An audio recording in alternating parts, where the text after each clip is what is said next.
So, welcome back to part two of our mini series of The Church Owes Black Women Reparations. So, when I say, first of all, the church and religion, I am using those terms interchangeably because the church operates under the religious construct. The church operates within the confines of the religious construct. The church operates within the limitations of the religious construct. So I will be using those two words interchangeably. All right. Also, if you have not watched part one or listened to part one of the series, please do that because I will not be doing any type of recap or summary from previous episodes. All right.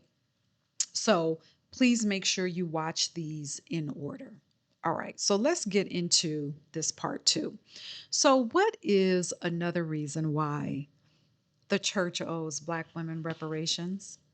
Because the church gave, offered forgiveness and faith as a way to process pain, trauma, disappointment, or any other unwanted emotion, okay, from unwanted life experiences, okay? And let's talk about why that's problematic. The message of forgiveness and faith, it actually yields, all right, to more experiences where you are actually ignoring those emotions, where you're actually pushing down pain, where you're actually pushing down and suppressing trauma, where you're actually pushing down and suppressing embarrassment and disappointment. Because when you're told you have to forgive, first of all, let's talk about what what that even means. In simplified terms, it means to pardon something or someone. That's all it means, okay? But to pardon someone, to forgive someone, that does not equate you processing the emotions that accompany that experience, what you experience from that person, right? Whether it was physical, whether it was verbal, whether it was emotional. So the church religion will say, oh, you have to forgive, or you have to turn the other cheek. Give this situation over to a God. You forgive, and this God out there somewhere will, quote, take care of it for you. Meanwhile, your internal environment is inflamed. Your internal environment is full of chaos because you're told to have faith, so you have faith. You show up at church over and over again. You give your tithes and your offering like the church tells you that you're supposed to do. You pray, you beg, all right? You're giving it over to God. You're pretending to forgive. Meanwhile, you have this individual in your company, but you, again, your internal environment is full of chaos, is full of internal conflict because you don't want to be around this individual, but you have to forgive. You have to pardon. Meanwhile, you're not taking care of your emotions. You're not processing any of the trauma, any of the pain that was the result of this person's actions toward you. That is very extremely problematic because, and then going back to what I said about how the messages of forgiveness and faith, it only yields to more experiences where you're ignoring your emotions again. Because if you are operating from a space of pain, a space of trauma, When you don't process those experiences, when you don't process those emotions, all you're doing is setting yourself up to experience a loop of experiences that will result in the same emotions because you haven't dealt with the root of why the embarrassment and the pain and the trauma is there in the first place. That is the real root work. That is root work. So, yeah, you can say, I forgive all day. You can give all your emotions, all your pain. You're just going to give it over to God. You can do that all day. Meanwhile, you are suffering internally. So again, you go out into the world and you find yourself in it may not the experience may not be exactly the same. It's packaged different, but the result is going to be the same because again, you have not processed pain and trauma and disappointment that's already lodged in your body. It becomes a part of your identity. All right? So that's one example. When you ignore, and I touched on this already, when you ignore your emotions, they wreak havoc on your nervous system and they become lodged in your body. I, I am convinced that 85%, maybe, okay, we'll say 75, of illnesses, and I'm specifically speaking to Black women, that we see, that we have experienced. Let me give you an example: fibroids. That I believe 75% of that comes from unprocessed emotions.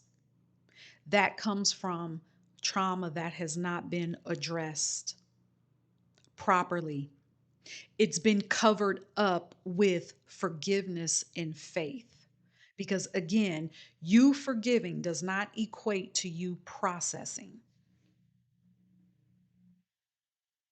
And I'm going to say this, and I actually did an entire video about how you do not have to forgive.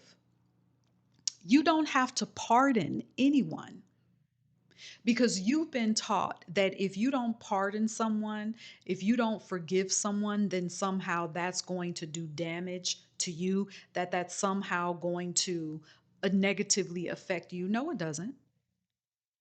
No, it doesn't. You can process trauma, you can process pain that was the result of someone else's actions against you, toward you. And you can say, yes, I've processed all of this. I am aware of what has happened. I have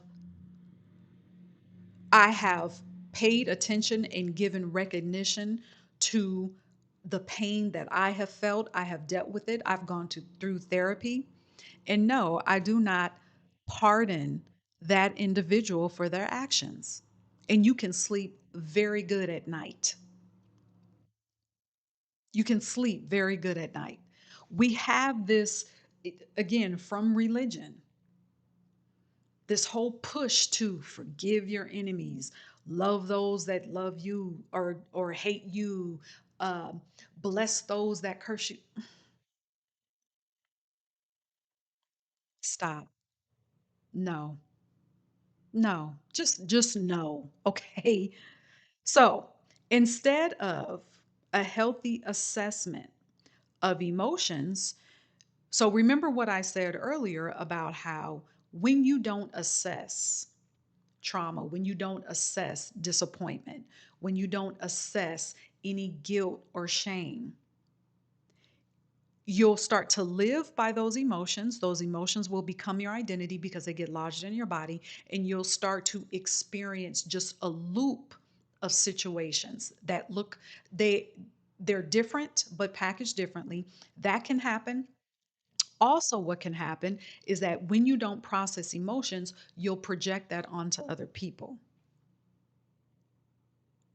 You'll be the one projecting the disappointment onto other people.